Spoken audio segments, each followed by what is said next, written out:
hi there, Ollie Anderson here. You're listening to Creative Status.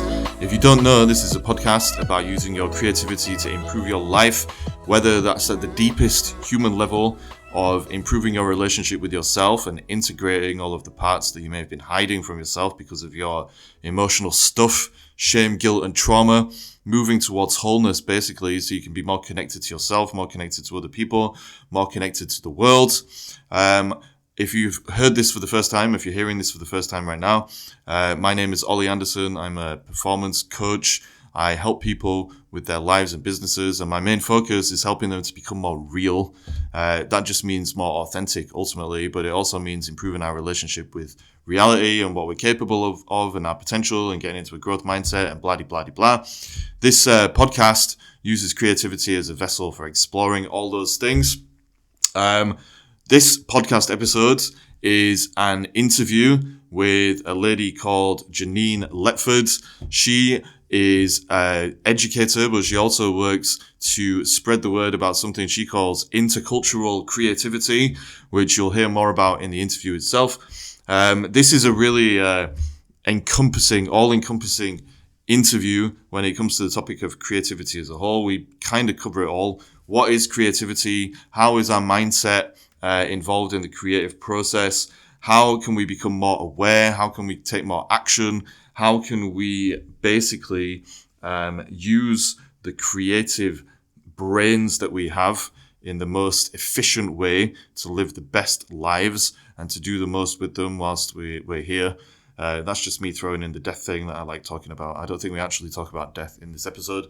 Anyway, this is a really great conversation. I got some really great insight. Hopefully you will too. Genein, thank you so much for coming on here and sharing all this stuff with me and everybody else. If you want to do some workshops around your life stuff or around your business stuff in relation to all this stuff that you might hear, then hit me up.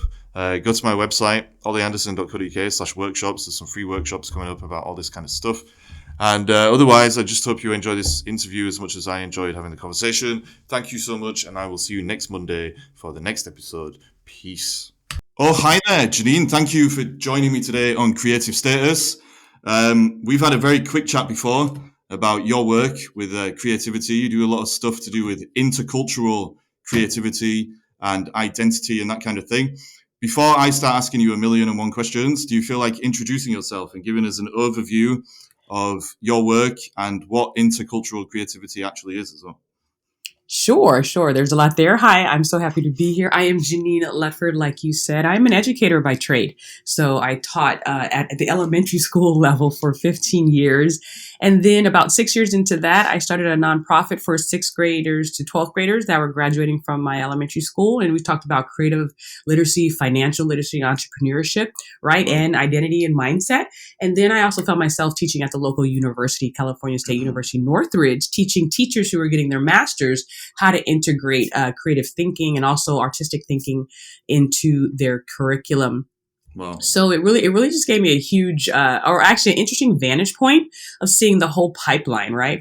From the beginning of, I had 4-year-olds on Tuesday and 64-year-olds on Thursday. And it just really puts you in a position to ask the question, like, what are the real attributes, the real identity mindsets to help a person be successful, however you define that word, but have a life well lived. And so that really got me started on the road to intercultural creativity. Wow. Well, it sounds like you're the right person for this podcast, because ultimately it's about the same thing. It's about using creativity as a vehicle for improving our mindset so we can have a better relationship with ourselves and then live better lives by extension. We'll get into the mindset stuff probably as we go through this conversation, but just to start with, what is your definition of intercultural creativity, and how does it help people, I suppose, in their professional lives, but also in their personal lives, if that's not too broad of a question? Yeah, well, it's wonderfully huge, but I can answer it in a succinct way. So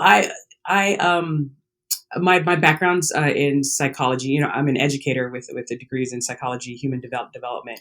And I tell people I have a street degree in neuroscience because I've been just doing my own studies of brain science since I was in my first fMRI machine at UCLA in the year 1999. So, and brain science and neuroscience has come a long way since then, of course, Mm, So, really verging that and just seeing what the World Economic Forum said, that creativity, creative thinking is huge. mm, And then, number one, really defining that word in the first place. For me, people have a different interaction with that word. A lot of people think creativity is only artistry, so they're out there saying they're not creative because they're not excellent in the arts. They can't sing like Whitney Houston, they can't dance like Justin Timberlake, so they're saying I'm not creative, and I'm like, mm, stop mm. saying that. So I really want to first redefine that word for everyone. Create for us, our research and our company is providing this definition Wow. that creative thinking is the process of problem finding or challenge finding, whatever word you want to use, problem finding and problem solving with relevance, value, and novelty. Wow. So highly creative people are just, they're not waiting for their leaders or bosses to drop problems in their lap. They're out there being curious. They're asking questions. They're challenging the status quo. They're combining. There's a few set of cognitive skills that creativity sits on that I believe there's a lot, but here's the ones that I focus on of Mm, um, reframing, divergent thinking, metaphorical thinking, wow. unusual associations, translation, which Mm, is translating one concept into another, communicating it in another medium, and of course, imagination, right? mm, mm. Imagination is big. So, first of all, that's my definition of creative thinking, and it's found in all fields. I have a story in my first book about how my mechanic is highly creative because he kept my Nissan from 1999 running for like 20 years. And he said, "I love working on your car because it makes me think." And Yeah. basically, he was saying it makes me be creative because I'm not in Yeah. my Yeah. Yeah. same routine doing the same thing over and over again. Wow. And so that's creative thinking. But here's the kicker in my research of doing that, and okay, how do I bring this, main to the school system, but I do a lot of corporate work as well with businesses and organizations. How do Mm, I really uplift their creativity? And then I realize it doesn't matter how high the person thinks they are in creative thinking. If they're mm, in an organization that has a culture that is squashing mm, the creative potential of people, that is mm, huge. mm, And that's where the work of intercultural creativity comes in. The intercultural part is based off of the work of Dr. Hammer, and it's cultural competence or cultural awareness or cultural development, whatever term you want to use. And mm. it's your ability to interact with people from different lived backgrounds, from Wow. different walks Mm, of life, and you mm, have an open mind. You're able to shift perspective. You're able to adapt your behavior in different cultural situations. You're highly self aware.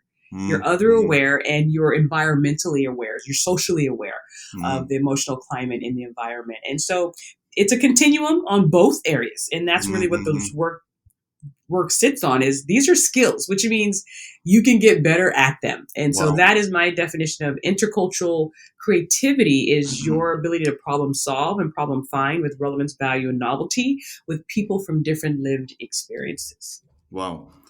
Everything that you've just said is so amazing and it's so true. Um, the way that I look at creative thinking is very aligned with what you're saying because it is true, of course, which is that all human beings by nature are creative because that kind of creative thinking is ultimately just about dealing with the limitations and obstacles and trials and tribulations and all these things that life throws at us that we Mm-hmm. have to find a way to think ourselves out of, if that makes sense. And the creative process is something that we all have, that we can all use, sorry, to be able to just deal with life. That's how I see it. That's one element at least. What do you think causes people to kind of detach from that natural creativity that they have? Like, where do people get this belief that I'm not creative and it's not something I can do, and they do misconceive it as just been about painting pictures and singing like Tina Turner and all these kind of things. Uh-huh. Who can sing? I love me some Tina. That's my karaoke song. Yeah. So there's so much there. First of all, going back to your first point, you said, one of the elements, and I like that word because we know if your blood is low in iron or if your blood is low in an element, like it affects your body, right? It affects the way Mm-hmm. you function.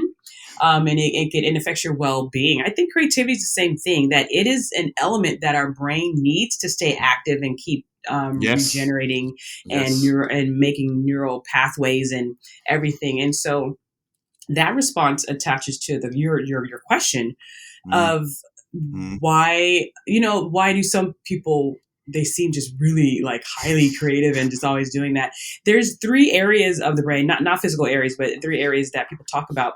And one is the cognitive, right? mm, Your thinking brain. The other one is the affective, right? Your like mm, emotional mm. type. And here's another part that people don't know about, the conative brain. Have you ever heard that term? No, Conative? no, I can't say I Yeah. have. And that is your ability basically to get stuff done. And it's your ability to act, right? Some Mm-hmm. people are highly, I'm not, I'm a very highly conative person. If I have an idea and I, threaded it through and went through the stages of it, I'm going to Mm-hmm. execute. There's some Mm-hmm. people who you may know some who have an Mm-hmm. idea and they still haven't done anything on it in 10 years, right? Yeah, yeah, yeah. And so, I use a like Eeyore from the cartoon, like, Yeah, yeah, yeah. he's just like, it's just very slow and not doing anything. And so that's your conative ability. And Mm, there's, once again, this is a skill. There's things that you can do to improve your conative ability. So that's one thing. But mm. yeah, going into identity, everything operates from our identity because it's Yes. our framework on how we perceive the world Mm, and mm. perceive ourselves. Yes. That's 100% true. Like it all comes back to the relationship that we have with ourselves and the identity that we've constructed that basically affects the quality of that relationship and whether or not we're going to keep moving and keep growing and taking action or whether we're just going to try and stay the same, stay in our comfort zone in order to, deal with whatever emotional stuff we've got going on. Yeah, Um, I'm going to jump in there because I want to really make this point clear. I mm, think a huge advantage point that I have with compared to other speakers and trainers in this area is that I had my rooted career work in the developmental years of a person's life. mm, The mm. most critical years of your life is from zero to 4 as far as brain development goes, right? Yep.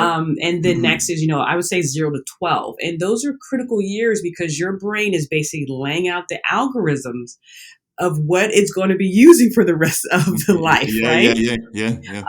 And so if you have, if you're dealing with trauma, if you have even not, I'm not even talking about like serious, like horrible trauma or child abuse or whatever type of, I'm talking about like, even if a person in authority figure or a peer said, "Oh, your ideas are stupid," or "Why are you opening your mouth?" or or just you just got pummeled.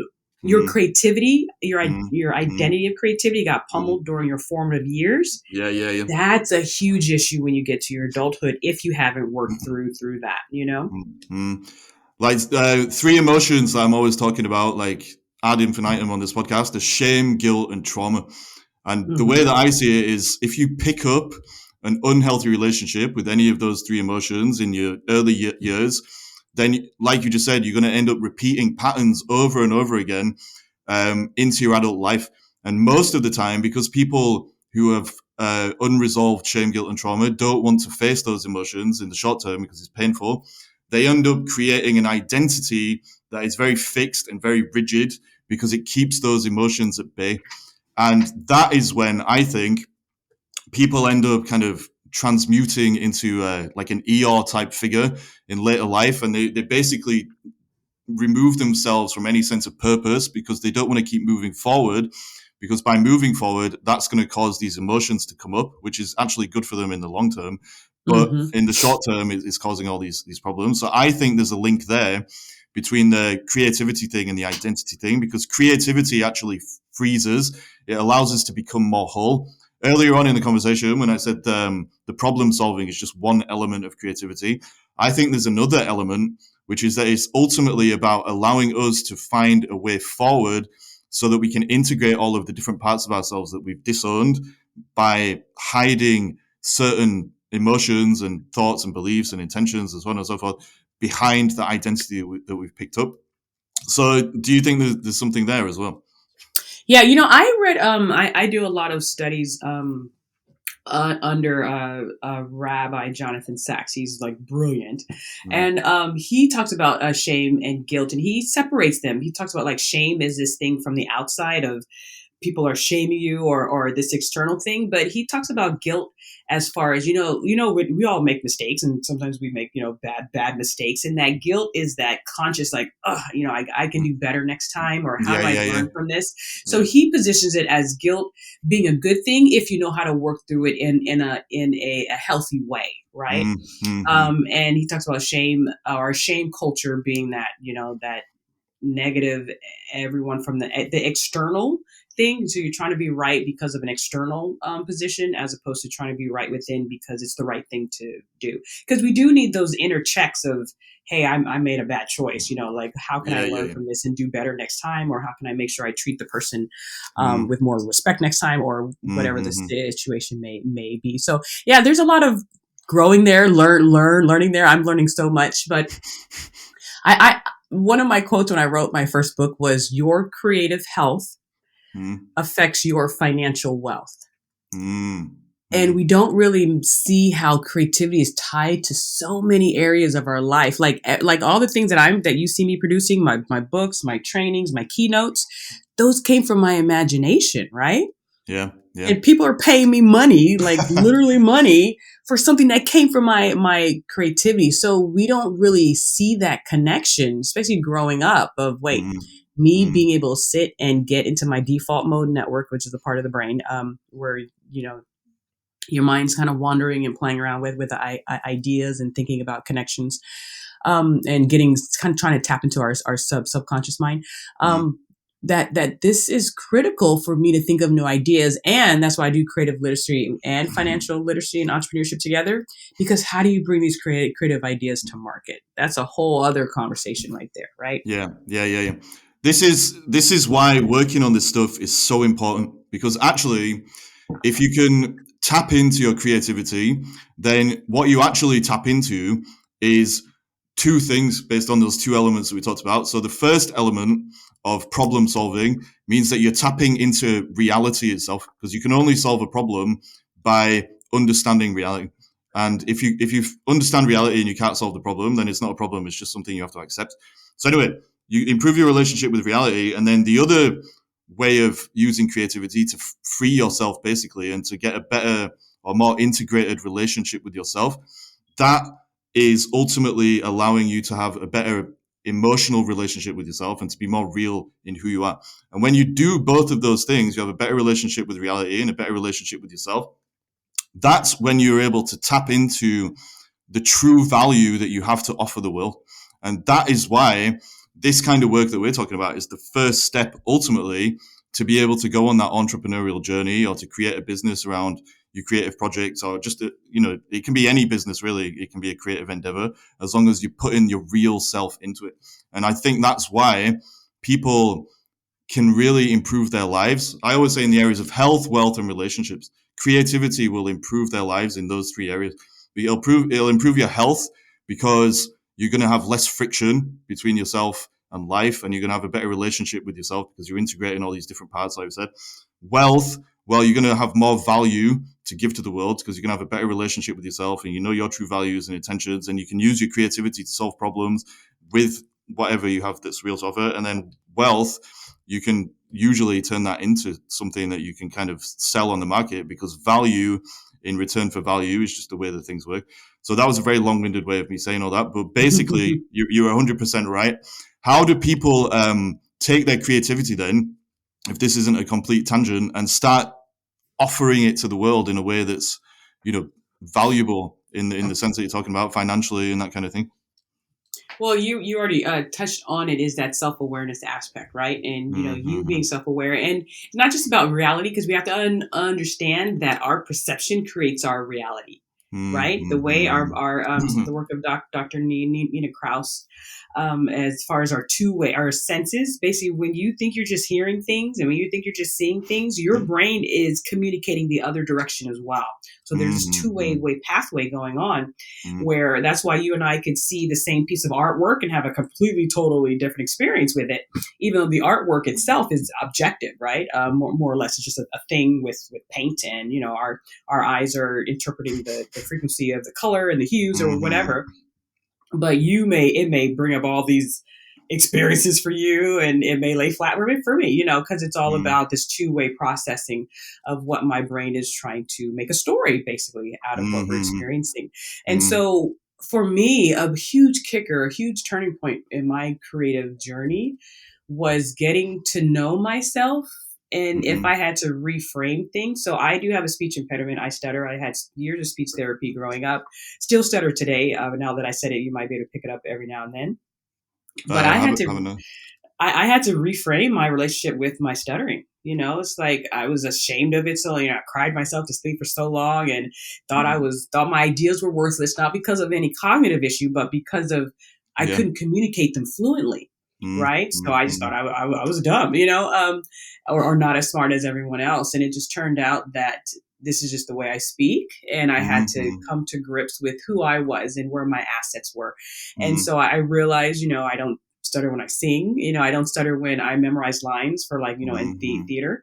mhm, Um, and then I also realized me stuttering helped me grow my emotional intelligence because I'm emotionally aware of people and when to jump mm, in and out of conversations. I'm very mhm, aware mm, of who has the dominant power within conversations and all that other stuff, mm, that other mm, people may be missing, but I'm very keen on it just because I grew up with that mm, lens, right? mm, mm, And so me being self-aware of my gifts, my assets, and then saying, okay, well, how can I lay this out? And then I'm a good teacher. I can teach. I'm an award-winning teacher. I love to teach. So how can I take all these assets of where I'm my creative best and then mm, package them up?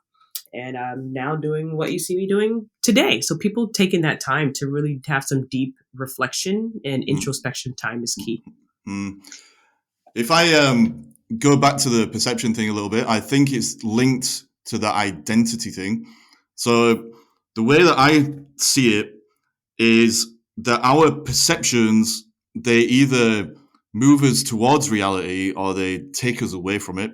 And if they take us towards reality, it's just showing us something ultimately beyond judgment.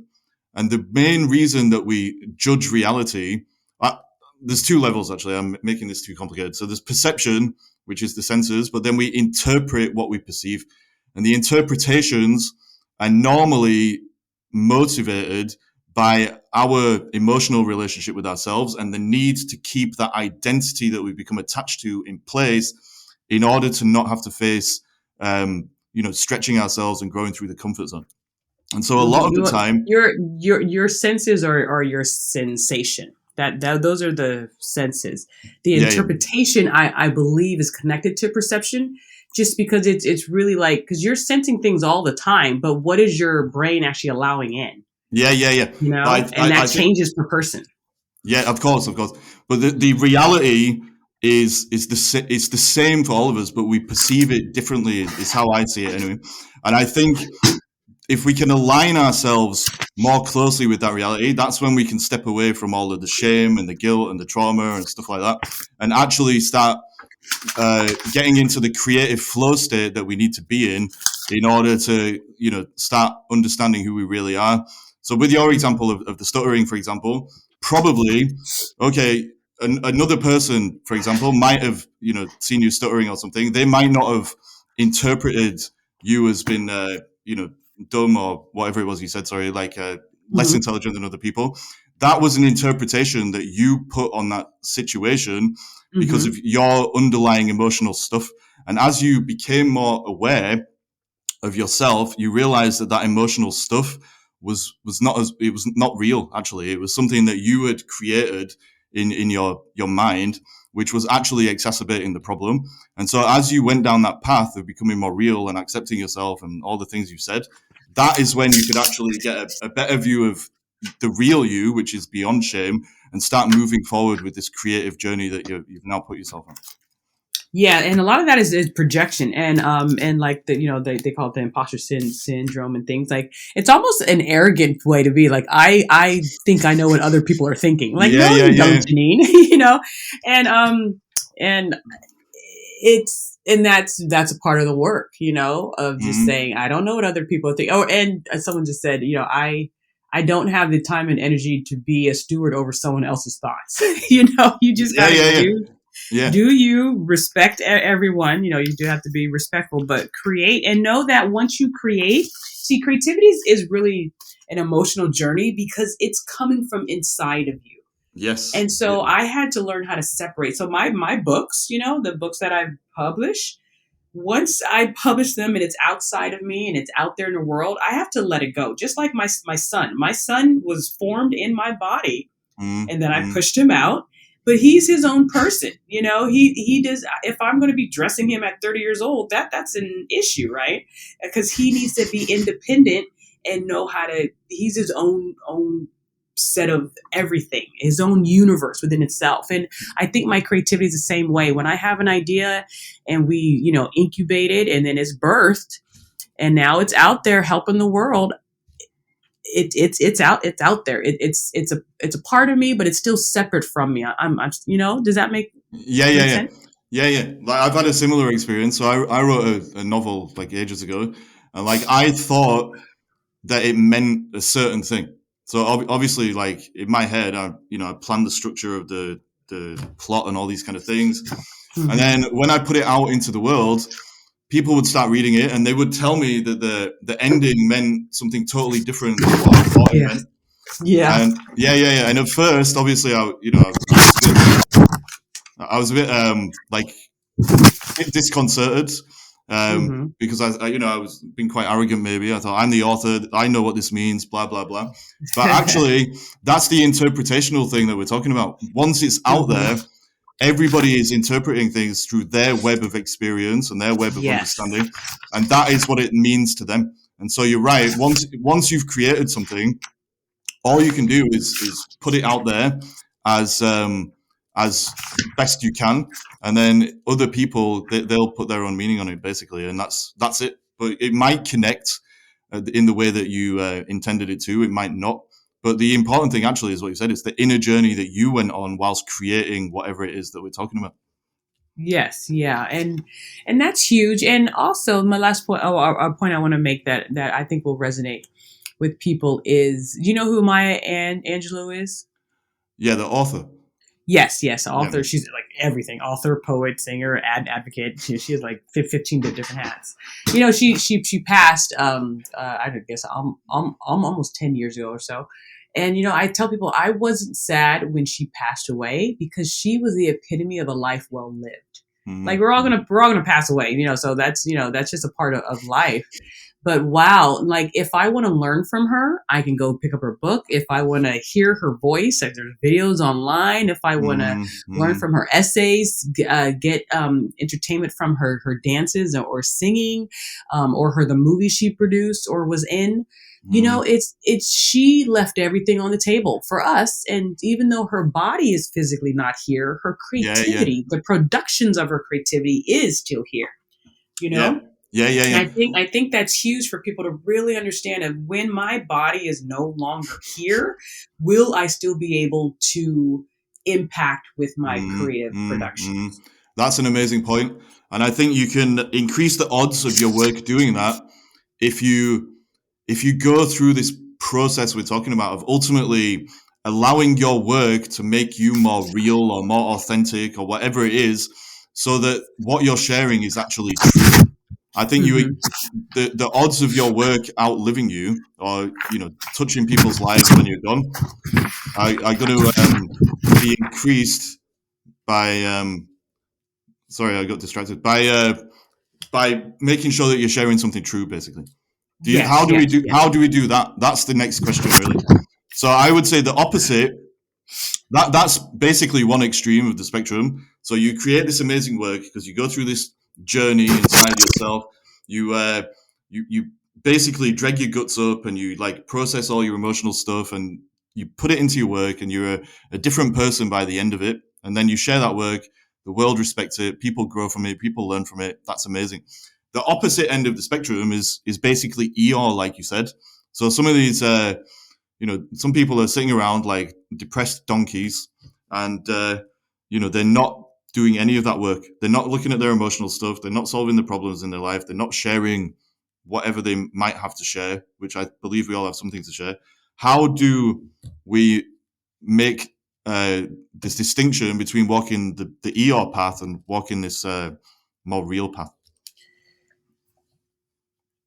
First, we need to be this sense of awareness. I know everyone's saying this word now. Awareness. Awareness is just the first step, because it can be a passive step, right? You can be aware of a lot of things and still not do anything, right? Yeah. But this awareness of how fragile the mind is to culture. So I don't know where you are, but I'm in America and Arizona area, but we've been bombarded with cultural messages since the first day that we got here, right? And so, especially being a part of the school system, like you're bombarded with, go get an education so you can get a job, you can make lots of money and buy lots of stuff and communicate your value through all the stuff that you own. Basically, is the general message, right? Of your value is correlated with your income and your material possession. And so, if people don't detach from that as soon as possible, their search for meaning and purpose could be skewed, Yes. or not just income and materials possessions. It could be title, right? It could be a whole other type of list. It differs per person, but income and material possessions is a huge one. And so the reason why I love the neuroscience behind it, because we now have the neuroscience to prove what does hope look like in the brain? What does creativity look like in the brain? What does purpose look like in the brain? People who are adaptable because they have a purpose, they have hope to keep them going. They have that conative drive, right? That's huge. But now we can actually see on the neurological level how these people's brains are different than the people's brains that haven't really found that. And so for people to do that work, that's huge. Of, what's my purpose? And some things that they can do right now is, what do I love doing that I would do for free and not get paid for, and what do I love doing that I would do for free that involves other people? Our brains are social, we're biosocial. Our brains need relationships in order to survive. And so I can do all my work, but the fact that my work is for other people, my logo is the diamond. I tell people to shine bright, but that's your diamonds are not for you. Your diamonds are for others, and their diamonds are for you. There's this connectivity that way of our creativity connecting across bridges. Yeah. I think, again, this is just a reminder that a lot of this creative work that we're doing as individuals is just about returning to our natural human state, ultimately. So you're right. Like, ultimately, if we didn't have if we had a perfect world, a utopia or whatever, or we had systems that allowed everyone to make the most use of their own time and things like that, people would just be doing the things that they enjoy. They'd be focusing on their own values, their own intentions. They'd be building real relationships with people, because we're tribal creatures and all these kind of things. And so a lot of the creative journey that we're talking about is ultimately just rewiring ourselves so that our identity is more aligned with human nature, ultimately, than just this stuff, this bullshit, pardon my French, that we've picked up from our culture or from the world at large. Yes. And that's why if people are in a leadership position or in a type of authoritative position over other human beings, such as a parent, caretaker, a teacher, or a leader or boss or whatever, one of my, I have the 7 gems of intercultural creativity. One of my gems is the observational gem, because our ability to be observant of these diamond in the rough. Diamonds don't look all sparkly when you find them. They look like rocks or crystals or just glamorous rocks. But it's our job to spot these diamonds and to help the people in our charge buff them off, give them nice cuts and everything, to metaphorically make that example. And so for those of us in authoritative positions, are you observant about what you said about creativity is us being authentically us? So your creativity may look different than mine, but children show it, and it's our job as adults to really pinpoint, like, she seems really strong in this area. He tends to gravitate towards this thing all the time, and he seems really well with that. Of course, allowing kids to explore different types of things and activities and experiences. But we got to take a watch for kids and adults in our on our teams, right? Yeah. What do you think is the main barrier to that actually being the way things are predominantly? So like in organizations and workplace culture and all that kind of stuff. Why are we still so focused on just being results driven and wanting people to wear a certain corporate mask and all these kind of things that hold back people back from actually being real or authentic? Well, it's I mean, in my opinion, of course, it's about the bottom line, the funds. In the 1980s, there was like less about people, more about profit. So that certainly took its toll, right? Mm, In the K-12, it's testing, testing, and so we forgot about the child and focused on the test, and mm, so mm, that mm. comes on. And it's job description. I have an activity that I do called Diamify Your Life, which is inspired by the T graph out of the IDEO company. But it's like, yeah, at the top of the diamond, write down your job descriptions of what you have to do at your job. Now, at the bottom of the diamond, write down your hobbies, talents, and the stuff that you love to do, and no one will have to pay you for it. You just love to do it. And Mm, there's the true elements, and it's my job to teach the leaders how do I pull out the attributes of mm, life from their mm, hobbies. mm, So for mm. me, I'm a love to do karaoke. I will get on stage and do a mean Tina Turner in a minute, right? And I know how to interact with the crowd. I know how to feel the emotion or drive the emotion up and down. That's a Wow. skill that my Yeah, boss yeah, yeah. should know about, right? Because that's a presentation skill, right? That's a communication skill, right? Now, Hmm. but you wouldn't think about that, like, oh, Janine loves a karaoke. Okay, whatever. But like, Wow. oh, look at all these presentation skills embedded in this hobby. And so if we Mm-hmm. look at other facets of people that may not have anything to do with their job description, there's where you can pull out the creative gold. Yeah, that's amazing. So it's bringing in the whole person to the workplace, basically, and realizing that you can extrapolate certain skills and qualities from their personal lives into their professional lives. And that will actually benefit organizations, probably. And them as well, because Yeah. people will have more success using elements of their assets Mm, where they are successful in and they love mm. to do. Wow. So do you think, or do you feel optimistic that this is the direction, workplace culture is going to go as a whole? Or is it still quite a niche kind of thing? Like what do you feel about that? I think it is. It has to be, and tech because it's what technology was already pushing us in this direction, and the pandemic just sped it up. And Mm-hmm. so, and like I said, and the neuroscience is clear. Like you can't really, you know, ignore what we're finding out at the neural level. Mm-hmm. And Mm-hmm. it's my job. I'm not a neuroscientist, but I have my foot in that, in Mm-hmm. education, in the arts, in entrepreneurship, in the hard sciences. My brother works for NASA. My twin sister's an astrophysicist. My little sister's Wow. a ER nurse. So I get to talk to all of these fields. And Mm-hmm. then my job is to curate everything and find the connections. Mm-hmm. And say, Mm-hmm. okay, well, what's really going on? Who's really thriving here? And what does a life well lived really look like? Wow. From the brain based level all the way up to the societal and global level. So Mm-hmm. that's really what our company is focused on. And our next book, or so we're launching our book launch this week, which is the 7 Gems of Intercultural Creativity for Schools, which is called The Future Classroom of Intercultural Creativity. And then we'll be going into a book called Your Brain, Your Bias, and the Beauty of Your Creative Mind, and then Wow. talking about neurosomatic creativity as well, which is the mind body connection. And how do I use the Mm-hmm. arts? Mm-hmm. The arts aren't only creativity, but I tell people the arts are critical for your creative advancement in non-arts areas. Yes. Why is that though? Is it so that you can figure out who you truly are and all that kind of thing?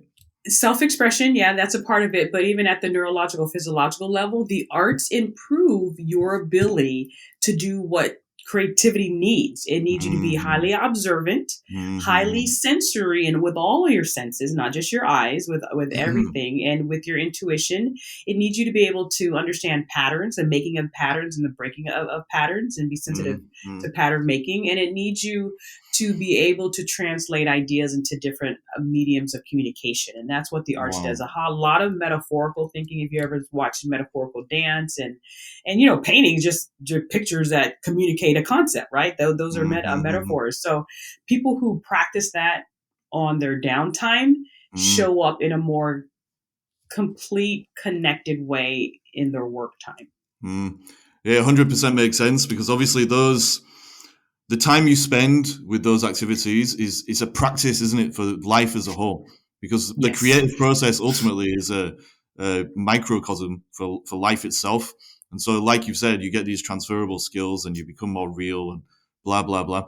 Do you do you think that there's something to do with the creative process and all of the new connections that we make in our brain when we're going through that process that is linked to the mindset stuff? So I've often thought, when if I'm coaching someone, or even in my own life, if somebody is pushing themselves and they're stretching themselves to increase their performance in some area, creative or otherwise, of course, what's actually going on is they're making all these new connections in their brain. They're strengthening their ability to do things more efficiently and all that kind of stuff.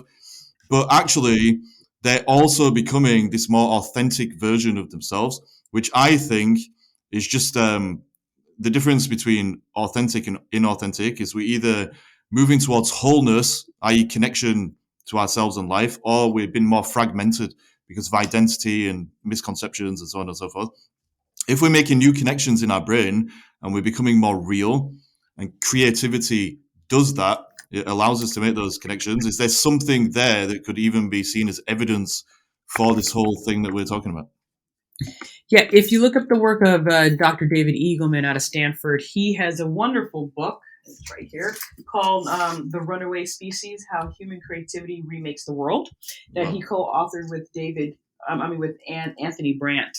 And he talks about the three B's, right? Blending, breaking, and bending. Wow. Right, Yeah. so creativity involves and these elements of you being able to bend things, to break things and put them back together again, and Mm. to blend them. And he said the reason why the arts are so crucial is because that's really what the arts are. That's a creative process. You're looking at something and you're trying to translate it into another way to communicate it. You're breaking it and putting it together. And he Mm. said the arts allow you to do this overtly, right? Wow. Very Yeah. openly. Mm. Science in other areas of business and everything, you're bending, breaking, and blending, but it's covert. It's hidden. Mm. If I look at a cell phone, if you look at your iPhone, that's blending. You have all these different Mm. functions, as opposed to 25 years ago, a phone was a phone. You pick it up, you Mm. called somebody, you put it down, and that was it. Mm. Now, you can be on your phone for the next 15 years and never run out of things to do. Mm.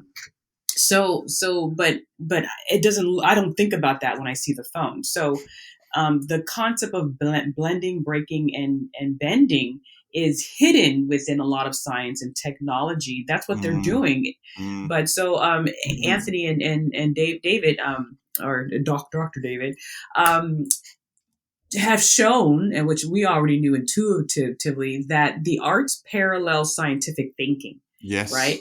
Yeah. But one is hidden and one isn't. So when we take Wow. away the arts from our children, especially people in their formative years, right, from 0 to 12, Mm. we are taking away those opportunities for them to practice, right? The brain learns Mm. through experiential practice, procedural learning. We're taking away those abilities for them to practice bending, breaking, and blending. And then we shoot them in the workforce at 22 and 25 and say, be creative. And they're like, what? Huh? What? Well, tell me what to do, because we condition them to only Yeah. do Yeah. things Yeah. that they're told what to do. And Wow. there has to be one right answer at the back of the book. And life Yeah. is Yeah. not that way. That's not how it works. It's completely unreal. Do you think the blending, breaking, and bending thing, you could take it up a notch as well? Because actually, what we're saying, I think, is in the creative process, we're actually blending, breaking, and bending ourselves in terms of our identity, in the way that we relate to you know ourselves and our work and the world at large as well. Yes, because anytime, like you're affecting my neurons. My neurons are rewiring right now just because of this conversation. I And so apologize. I'm no, it's a beautiful thing. Yeah, And yeah. on my podcast, which I got to restart it again. I interviewed Dr. Michael Platt, who's the head neuroscientist of the Wharton Business School and the Wharton Mm, Neurosciences Science Initiative mm, over at Penn. I think it's Penn State. But Yeah, he talked about when you have a social brain network, and the way you grow your social brain network is you increase your network of people and stories Mm-hmm. and relationships that you're bringing into to your web. Wow. So there's a process of blending ideas together, and that's why intercultural creativity, I think, is an idea that has met its time, because creativity Mm-hmm. sits on your ability to interconnect ideas, Yes. and you do that better with people from different lived experiences. If you're with Yeah. someone who Yeah. Yeah. lived the exactly same life as you have, more or less, you're agreeing on everything, but you're missing totally like 50 other viewpoints on the topic, right? Yeah. Yeah. Yeah. Yeah. Yeah. Yeah. I'm saying yes a lot, but that's because I agree so much. Like ultimately, what we're saying is all of the identity stuff. It can either move you forward or it can hold you back, and it'll hold you Hmm. back if you're allowing yourself to be conditioned by all of the stuff you picked up from the outside world when you were growing up. And then if you become identified with that conditioning and you think that all of the cultural assumptions or the traditions of that culture and etc if you think they define you, then you're going to be more likely to kind of go. You're going to, first of all, be more likely to not know yourself as much as you could because all this stuff is external. So you skip the internal step. But then, as a consequence of that, you're going to be less likely to go out there and do the intercultural thing and kind of talk to people with other points of view, test your assumptions, figure out other people's assumptions and ways of perceiving, interpreting, and seeing life. And if you don't take that step, then you're going to miss out on connections in your own brain, which are going to allow you to be more real. But Hmm. also, you're not going to get insight. And the insight is always the thing that breaks you out of the identity that's got a hold of you. And if the identity is serving you, you're getting the results you want, I suppose it's fine. But if your identity has turned you into Eeyore and removed you from purpose and you're not moving forward, then you need some new insight to be able to get off the hamster wheel of the thoughts that are keeping you where you don't want to be. And so creativity ultimately is what you've said, exposing yourself to new things so that you can uh, bend, break, and blend your identity and make something that's more real after you've reconfigured it. Yeah. And your identity is always changing. This is a dynamic Yeah, yeah, concept, right? yeah, yeah, Like yeah, every experience you have yeah. changes you. Yeah. Every person you meet has the ability to change you. Wherever your attention goes, attention is key, Mhm. right? Attention is Mhm. critical. Wherever your attention is going, that's what your brain is paying attention to, and that's why observation training is so critical. You haven't heard of it, but I'm bringing it to the forefront. Yeah. How do we increase our ability to observe well? Mhm. And to open up our something that Dr. David calls our Umwelt. It's a scientific word, Oh, yeah. Yeah, Umvelt, yeah, yeah, yeah. Umwelt. Yeah, yeah. I was Yeah, like, yeah. wow, what is that?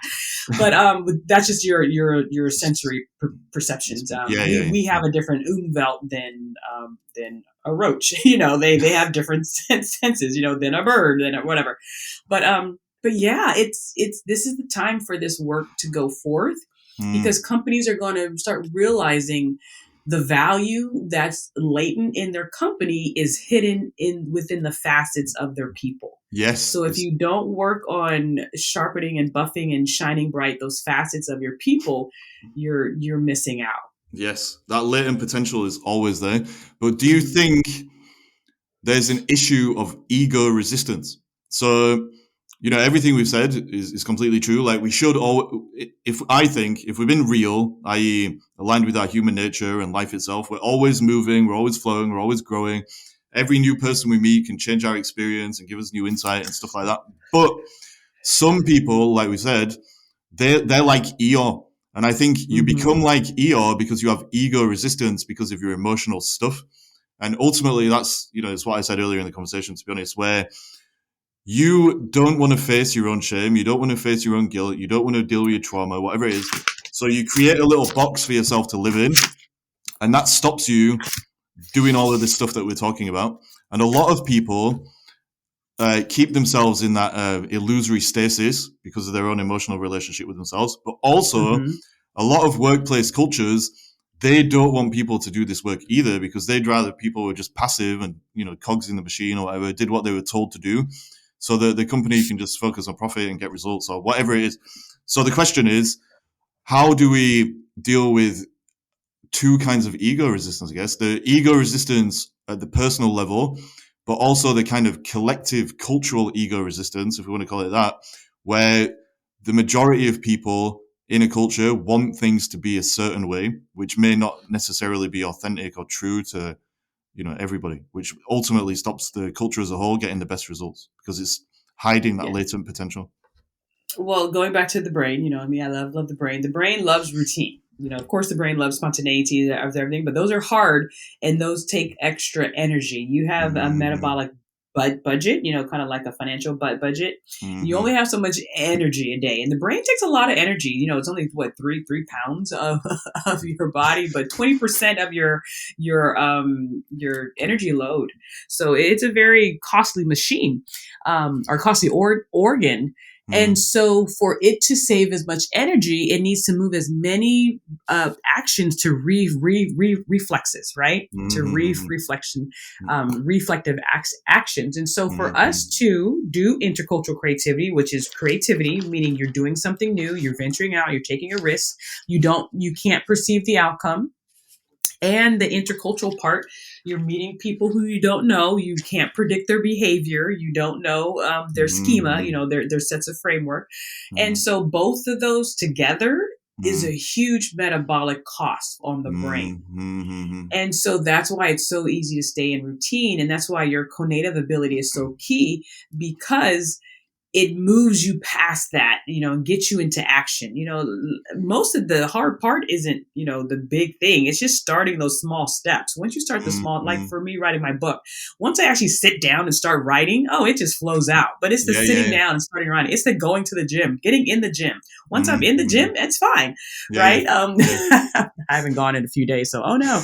But, just so there's that. And so us just knowing that we need to have a bias for action is key. Now, ego, there's so Mm-hmm. many areas there. I do want to talk about what Dr. Michael Platt and I talked about on our podcast, Create and Grow, episode 666, is he talked about, the ego of, I have to do things right. I have to look like I know Mm-hmm. what I'm talking about. The Yeah, higher yeah, you yeah. go in status, the more you feel like you need to lead from a place where you know everything, and Mm-hmm. everything. And that is so detrimental to the creative growth of yourself, but also your team, because your Mm-hmm. team needs to see you try new things, may need to see you fall and get back up.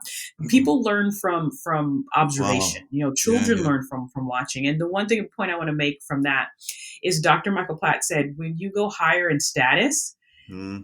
the less creative you are, Yeah, unless yeah. you're intentional about keeping your perspective shifting open. Because the Mm-hmm. higher you are in status, the less you have to shift perspective to other people who may be on lower ranks, Mm-hmm. because they're busy shifting their perspective to you, Yeah, yeah, making yeah. sure you're happy. Yeah, So yeah. if you're not taking the time to see, okay, what are other people's experiences? What do they observe that I'm not observing? What Mm-hmm. ideas do they have on the front lines or in the sanitary department or whatever, that you're just not, the C-suite doesn't see everything. The Mm-hmm. C-suite needs to learn how to see. I should make that into a meme or something, right? Um, and it's true. And then the last point I want to make is stigmatizing mistakes. Once again, from the Mm-hmm. K-12 system, you have to apologize, because we have conditioned our workforce to be afraid of making mistakes. And in Yeah, order yeah, to yeah. be fully creative, you Yeah, have yeah, to yeah. venture out and know that mistakes aren't mistakes. They're just feedback loops. Mm-hmm. They're Yeah. learning experiences. And, Mm-hmm. you probably heard the example of a child learning how to walk. They don't fall Mm-hmm. down and then just give up for the rest of their life. They figure out what happened and then they just get back up and Yeah, try yeah, yeah, yeah. again. And That, yeah. their brains are rewiring quickly, Mm-hmm. because Because their body's trying to figure out how gravity works, how force works, how yeah, yeah. tension works. And if they're not keeping Mm. trying, their brains aren't going to give. It's the same process Yeah, yeah, when yeah. you're 2025. That's it. That's the natural way of being, I think. So yeah, we make Yes. mistakes, but we get back up. Okay, we try again, and the brain will figure it out eventually. But for whatever reason, like we said, like in childhood, we get shame, guilt, trauma. Maybe it's our parents or a teacher, whatever. We get some kind of mental block that just stops Mm-hmm. us getting up again. That's all it is in adulthood. And you can rewire your brain by basically forcing yourself to deconstruct that ego, personality, whatever it is you've created for yourself that is putting those mental blocks in the way. Talk to yourself. Your words are powerful. Say, oh, that happened. That's okay. Let's keep going, or whatever. And parents and caretakers need to be very careful in how they talk to their children, because your voice during their childhood is their inner voice during their adulthood. Yeah. And like, you can become aware of it as an adult and step back from it, but obviously it takes the kind of work we're talking about. But like you've also said, the easiest way to decondition yourself and reconfigure your brain when you're dealing with that kind of thing is to have a bias for action. So in my coaching, I'm always saying it's a 3-step process. First, it's awareness, then acceptance, then action. So first, you need to be aware of the problem and all these different things. Then you need to accept whatever's going on, and you need to learn to accept yourself unconditionally, and you need to accept why you might have these limiting beliefs in the first place. But action is what it all kind of builds up to. Another one more thing I wanted to say, about what you just shared is probably, could we say then what you were saying about, how the boss CTC or the people in the C-suite need to see properly, all that stuff ultimately is saying that one of the best ways for us to be more creative is to actually put a focus on allowing other people to be more creative culturally. Does that make sense? Because in a way, by doing that, you're circumventing your own wiring, your own conditioning, but you're actually making it easier for the culture as a whole to become more creative as a whole system. And because the system is just made up of all the people, well, actually, that could be a good way to kind of get out of our own heads, stop focusing on ourselves, and just allow everyone to be more creative by shifting the focus a little bit. I don't know if that makes sense, but that's what I was thinking. Yes. Yes, and I talk about that in my future classroom book about how even businesses, you've heard of the Google 20% time, right? Where they allow percentage of the work time to just think of new ideas, to allow people to get into their default mode network and to be able to, put a blanket over their head and just think in their imagination, And so if businesses are figuring out that is crucial, we need to do that in our homes and in our classrooms, allow our brains time to think. And like you said before, the whole point of intercultural creativity is the fact that our cultures and our minds affect one another. And so I had a coffee date with a student. She was like, Miss Letford, I love just meeting with you because whenever I meet with you, I just think so creatively. And so there's a concept called social contagion, that our emotions affect the emotions of others. And I think, fear can be spread, right? And I think creativity could be spread too. There's a lot of people who are like, I never thought of that once they see me doing stuff that, like, I wrote a children's book. I'm like, you know what? I want to write a children's book with my 4-year-old, and I want to put his name on the cover, and I want to give him full copyright. So he owns this. Like, if anything happens to me, he has full copyright. This is his asset for life. And people are like, I never thought of that. I was just like, yeah, why not? I mean, he's a human being, and, he makes income, and he sells his books, and he gets like $1 per book to go towards his college fund. But, I'm just like, well, what if I did this? And then my creativity sparks ideas in other people that they can do it too. Yeah. That's a perfect kind of way of summing all this up, I think. Like, if you can be real in yourself, if you can put yourself on this path, you will end up with some idea or something, or even just unblocking some energy in yourself that other people will benefit from. And I think if you can live like that and you can see life like that, probably everything will work out as long as you keep taking the action that you need to take. I've been talking longer than I said I would at before we started recording. No, this has been great. Have you got any final words or anything, or how would you sum up this conversation? If you could, obviously we said a lot. And can you tell people where they can find you as well and all that kind of stuff, please? Sure. So, well, first of all, you can find me on GeneinLetford.com, GENEIN Letford, LETFORD.com. And my business is Cafe Strategies. It stands for Creative Advancement for Financial Empowerment, CAFFE, strategies.com. We have Intercultural Creativity courses and certification programs and keynote speakers. We're really just growing this out because this is the time for us to get this message out. Yep. And then like I said, I have my books out there, and we're launching our book for education, and I'll be writing a book for healthcare as well. And so, one last parting thought is the logo of my company is a diamond. And just for people to Hmm. realize that you are all diamonds and you are carrying diamonds that are meant for you to give out there. So, please continue to be fully creative and to shine bright. Wow. I think you just made my neurons dance around a little bit there. So thank you for that. Thank you so much for coming on here. I'll share your links and everything in the show notes as well, so people can just click on those. But yeah, this was really insightful for me. So thank you so much. Thank you as well. Have a wonderful creative day.